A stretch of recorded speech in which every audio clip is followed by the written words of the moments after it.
வணக்கம்.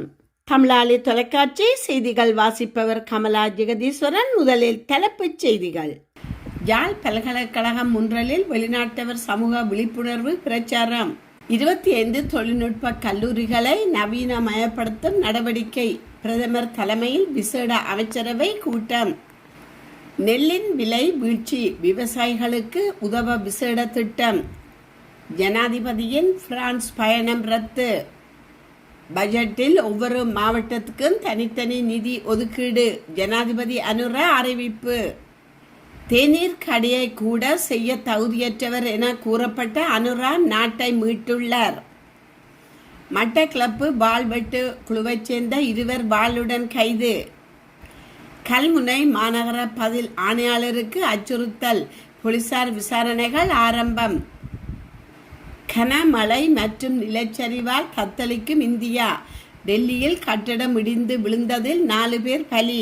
ஹோர்மோஸ் நீரிணைக்கு மாற்றாக சிரியா வழியாக எண்ணெய் வழித்தடம். பிரான்ஸ் வெளிவிவகார அமைச்சர் தகவல். இனி தொடர்கிறது விரிவான செய்திகள்.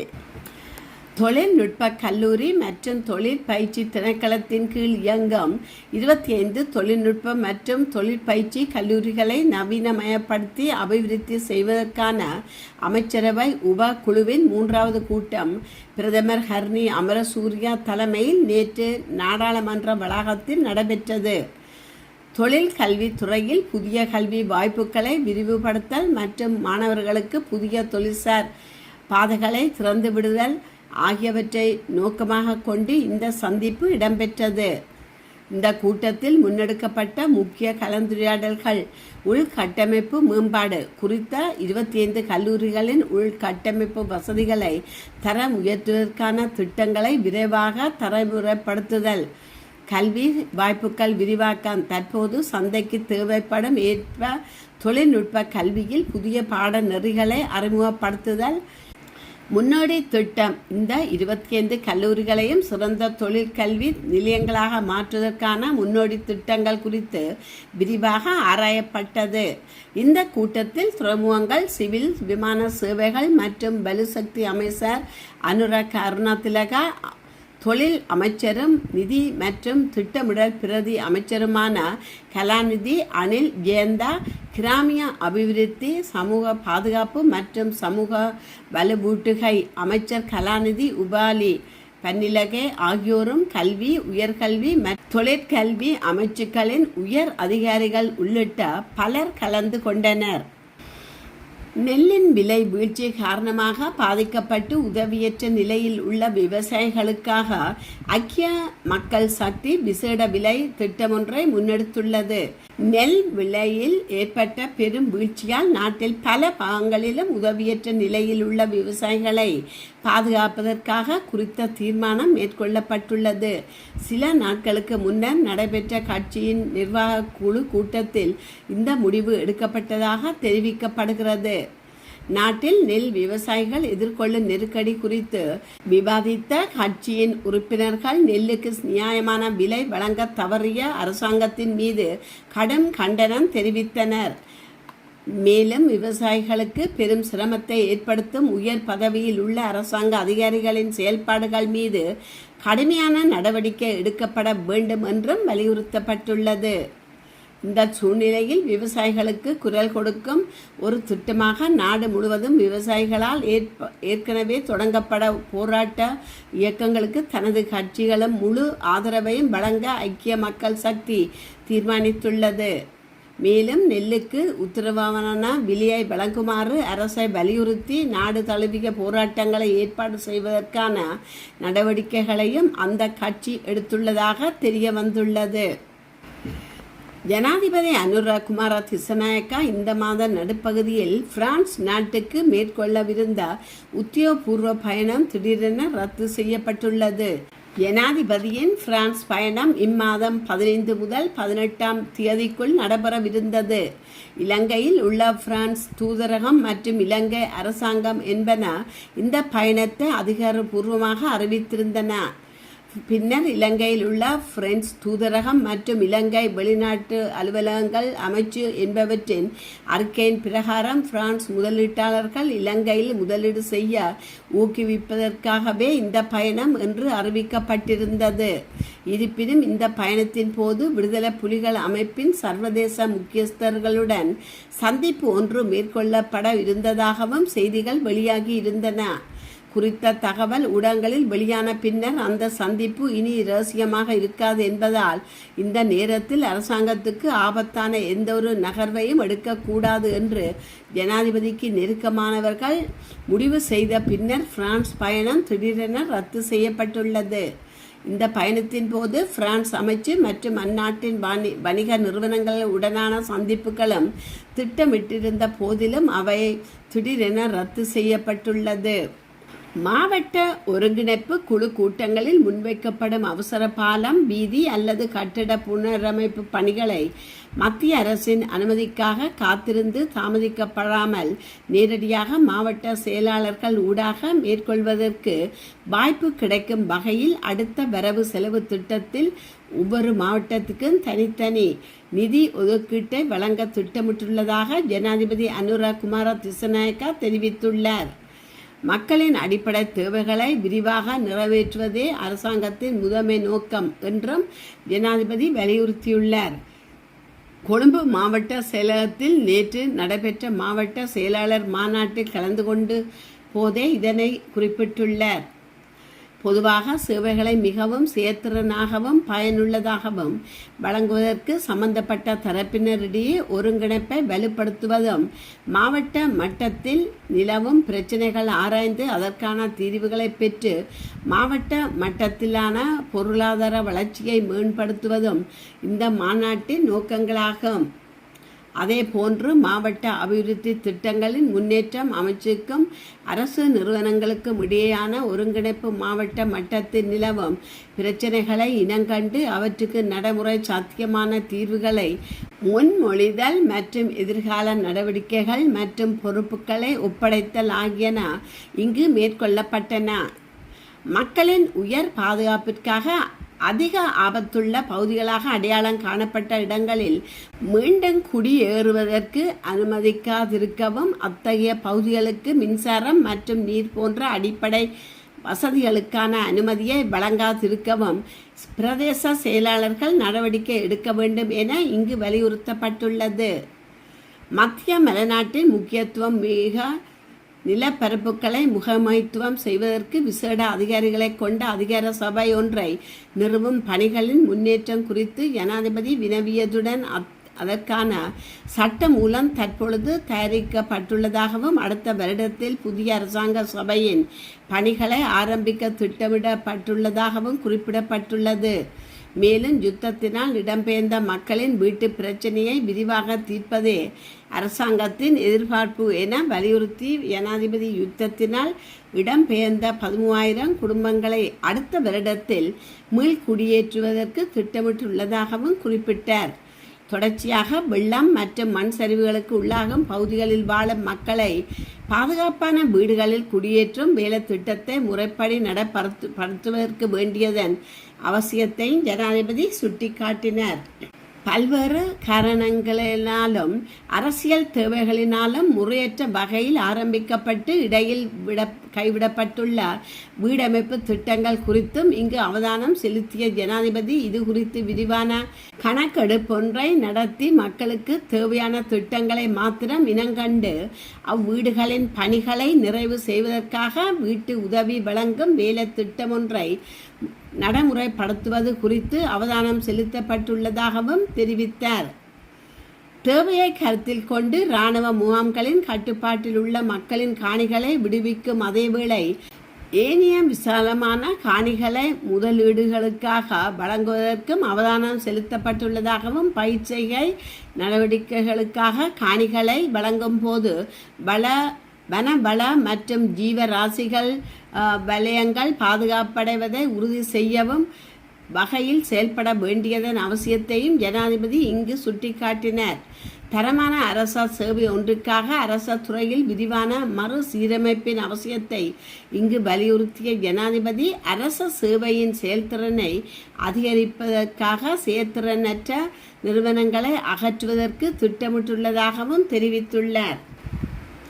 தேநீர் கடையொன்றை கூட நடத்த தகுதியற்றவர் என விமர்சனம் செய்யப்பட்ட ஜனாதிபதி அனுரகுமார திசநாயக்கா பங்குரோத்து அடைந்த இந்த நாட்டை மீட்டுள்ளார் என நாடாளுமன்ற உறுப்பினர் நிலாந்தி கொட்டச்சி தெரிவித்துள்ளார்.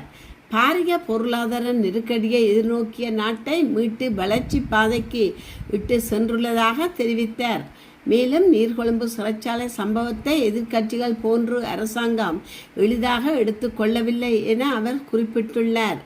எனவே சிறைச்சாலை ஒன்றை பராமரிக்க முடியாத அரசாங்கம் எவ்வாறு நாட்டு மக்களை பராமரிக்க போன்றது என்ற எதிர்க்கட்சி தலைவர் சஜித் பிரேமதாசாவின் கேள்விக்கு அர்த்தமற்றது என அவர் சுட்டி காட்டியுள்ளார்.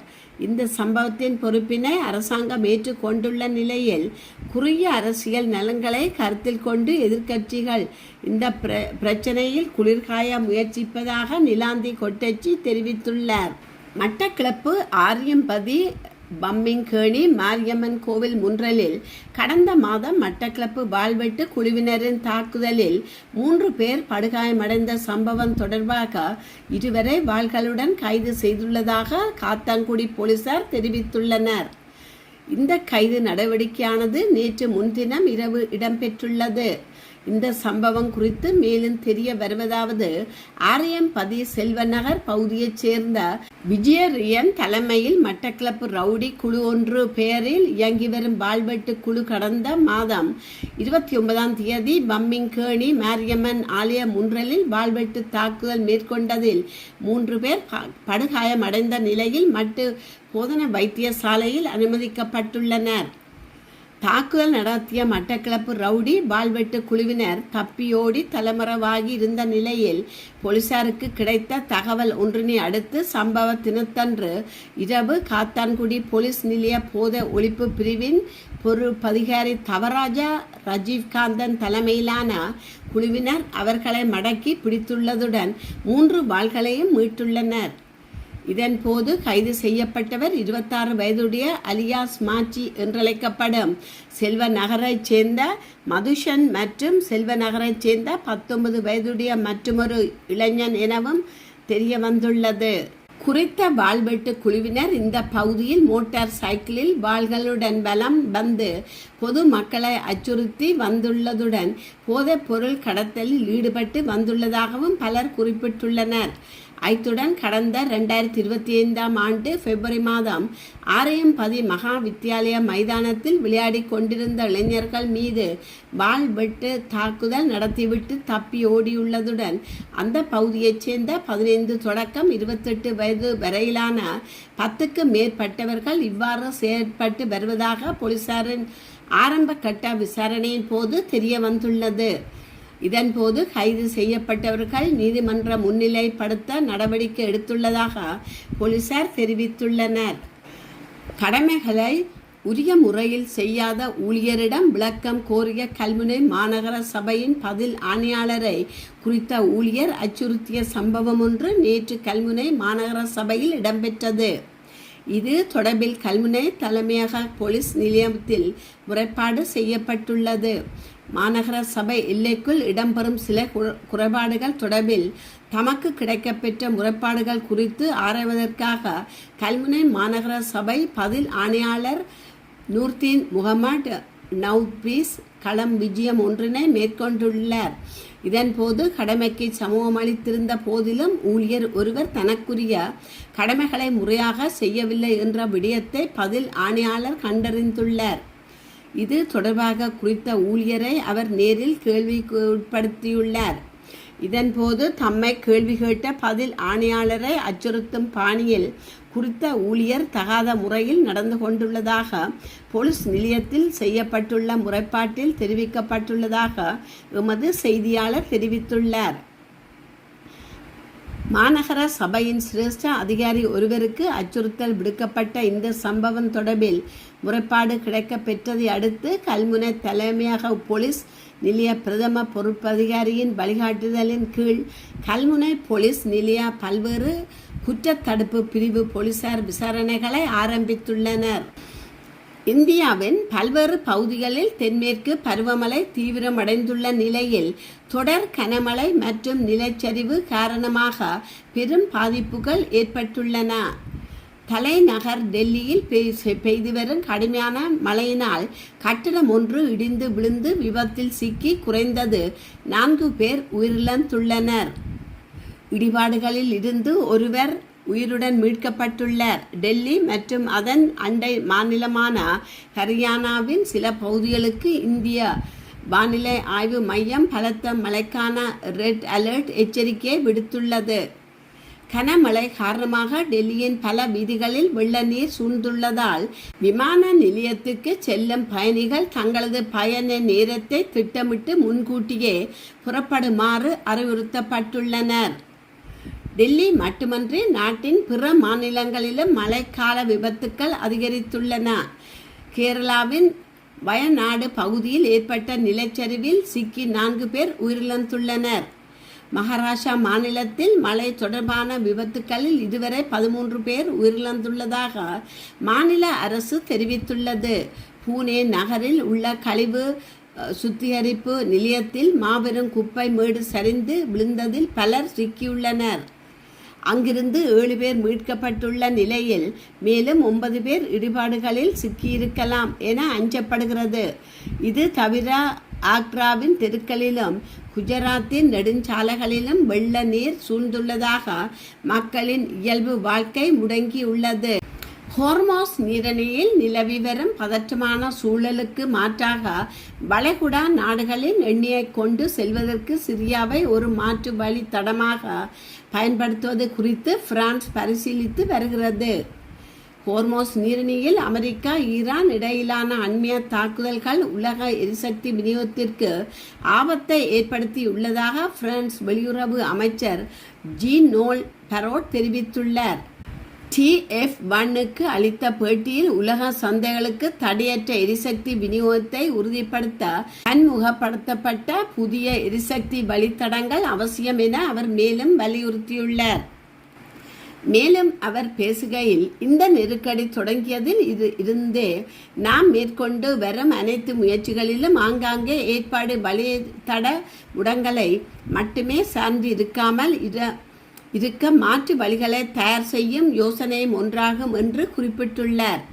பிரான்ஸ் ஜனாதிபதி இமானுவேல் மேக்ரோன் சில நாட்களுக்கு முன்னே சிரியாவுக்கு அரசுமுறை பயணம் மேற்கொண்டிருந்த நிலையில் அங்கு சிரியா ஜனாதிபதி அகமது அல் யசைரா தலைமையிலான புதிய அரசாங்கத்துடன் இருதரப்பு ஒத்துழைப்பை மேம்படுத்துவது குறித்து பேசியிருந்ததும் அதன் தொடர்ச்சியாகவே இந்த மாற்று எண்ணெய் வழித்தட பேச்சுவார்த்தை முன்னெடுக்கப்பட்டு வருவதும் குறிப்பிடத்தக்கது.